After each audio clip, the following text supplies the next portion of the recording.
Isa na namang away trapiko ang nag-viral matapos makunan sa may Osmeña Highway sa Makati ang dalawang sangkot, huli pang nag-aagawan ng baril.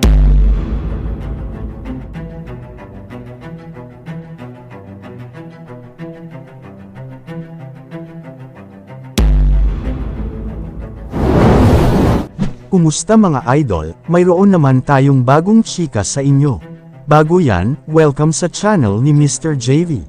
Kamakailan lamang, isang video ang kumalat sa social media na nagpapakita ng isang tensyonadong sitwasyon sa Osmeña Highway, sa may highway corner sa Arnaiz Avenue sa Makati.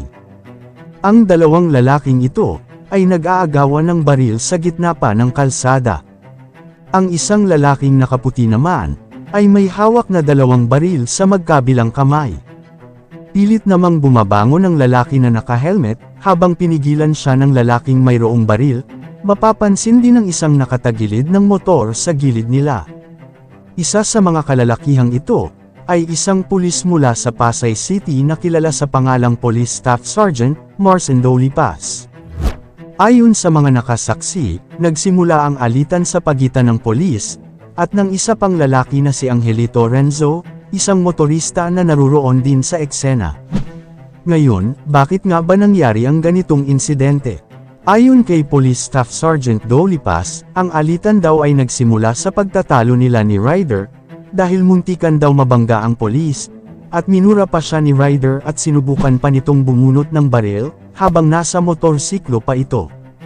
Dahil sa pangyayaring ito, napilitang bumaba si polis sa kanyang sasakyan, at kunin ang baril ni Ryder mula sa likuran ng kanyang motor.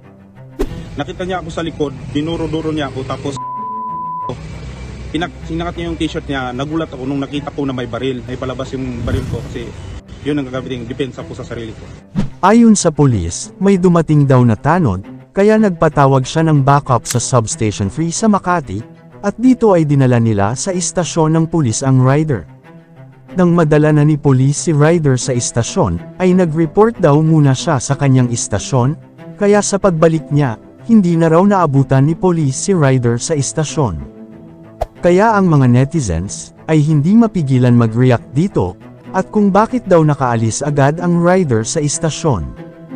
Sa aking opinyon mga idol, ito siguro ang dahilan kung bakit nakaalis agad si Ryder sa istasyon. Una, posible na naging limitado ang ebidensya o impormasyon laban sa Ryder, kaya't hindi siya maaring ma-hold sa istasyon ng pulisya. Sa ilalim ng batas, kailangan nilang magkaroon ng sapat na basehan o probable cause, bago nila mapanatili ang isang tao sa kanilang kustodiya. Pangalawa, baka mayroong naganap na kasunduan o pag-aayos sa pagitan ng Ryder at polis. Pangatlo, maaaring may mga procedural na aspeto na hindi nasusunod ng tama. Kung walang sapat na dokumentasyon o proseso na isinagawa, maaari itong maging dahilan para sa agarang paglaya ni Ryder. Gayunpaman, hinihintay pa rin ang resulta ng investigasyon ukol sa insidenteng ito. Bukod dito, patuloy pa rin ang paghahanap ng mga otoridad si Angelito Renzo, upang maimbestigahan at masampahan ito ng reklamo. Sa ganitong uri ng mga pangyayari, mahalaga na maging maingat at mapanatili ang respeto at kalmado sa mga sitwasyon sa kalsada.